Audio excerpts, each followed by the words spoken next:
Sanggol na iniwan malapit sa Barangay Hall sa Pangasinan at mga nasawi sa magkakahiwalay na disgrasya sa Davao City at Southern Leyte.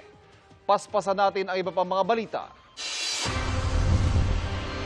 Lineman sa Southern Leyte namatay matapos makuryente. Base sa investigasyon, nagkukumpuni ang lineman ng poste sa Barangay Zone 5 Sogon, Southern Leyte nang mapadikit ang katawan sa isang high voltage wire. Agad na pinatay ng mga taga-electric company ang kuryente sa lugar para iligtas ang biktima. Dead on arrival siya sa ospital.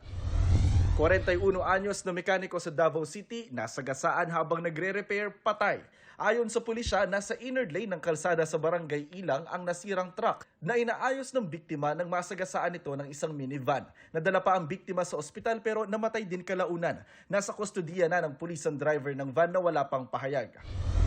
Sa Davao City pa rin, 76 na anyos na tindero patay matapos masagasaan ng pick-up. Ayon sa mga otoridad doon, nagbebenta ng balot ang biktima sakay ng kanyang bisikleta. Pagtawid niya, nabangga siya ng pick-up na minamaneho ng isang pulis. Nagkausap na ang sospek at ang pamilya ng biktima. Nakapatumangging magbigay ng pahayag. Inihahanda na ng pulisya ang mga dokumento para sa reklamo laban sa pulis. Sa Pangasinan, bagong silang na sanggol, natagpo ang nakasilid sa bag. May residenteng nakarinig ng iyak at nang sundan ng tunog, nakita niya ang sanggol sa bag. Ilang metro lang mula sa Barangay Hall. Nasa kustodiya na ng MSWD ang sanggol at nasa maayos ng kondisyon. Iniimbestigahan ng otoridad kung sino ang nag-iwan doon ng sanggol.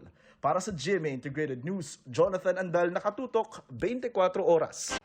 Mga kapuso, patuloy na tumutok sa mga balita. Mag-subscribe sa GMA Integrated News sa YouTube. Sa mga kapuso abroad, samahan nyo kami sa GMA Pinoy TV at sa www.gmanews.tv.